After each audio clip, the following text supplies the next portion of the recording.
Hello, students. Welcome back to Friend for Learning. Today, our lesson is about long I sound. Let's get started.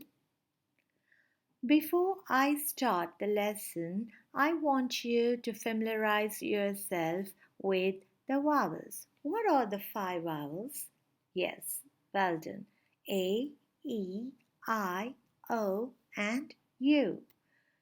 So before you start this lesson, I want you to follow this link and familiarize yourself with the short and the long vowels. Okay, so what are the long vowels? Long vowels are nothing but the name of the alphabet itself, like A, E, I, O, and U. And whenever the long vowels make their sounds, you can see immediately magic E placed next to them after the consonant. What do you think? Exactly, there exists some integration of magic E with long vowels.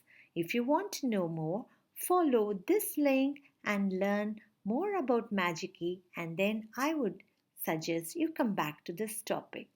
In short, to give you a short picture about magic E, you can see whenever the words ends with magic E in the end, the vowel which is placed next immediately to magic E makes the long I sound, like kite, smile, nine.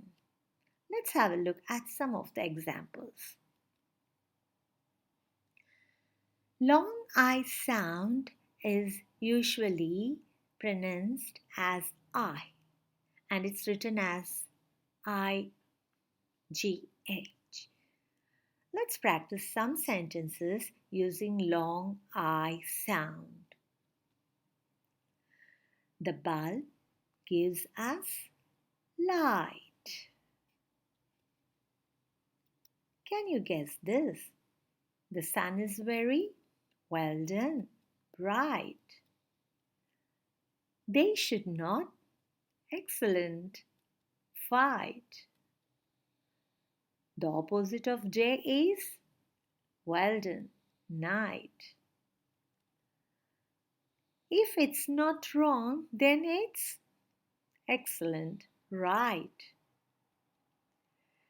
Long I sound with final Y words.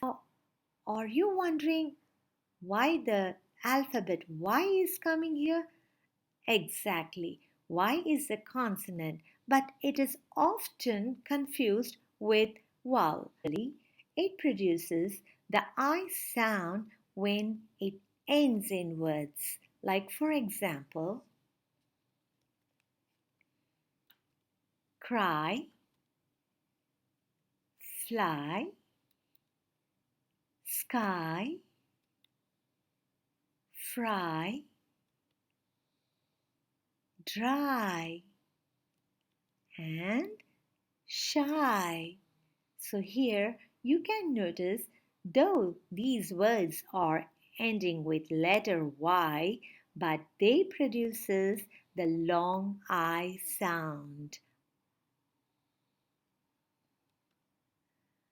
Thanks for watching Friend for Learning. Subscribe to my channel on YouTube. Also, you can visit our website www.friendforlearning.com to receive access to free educational videos and teaching resources. Thank you and stay safe.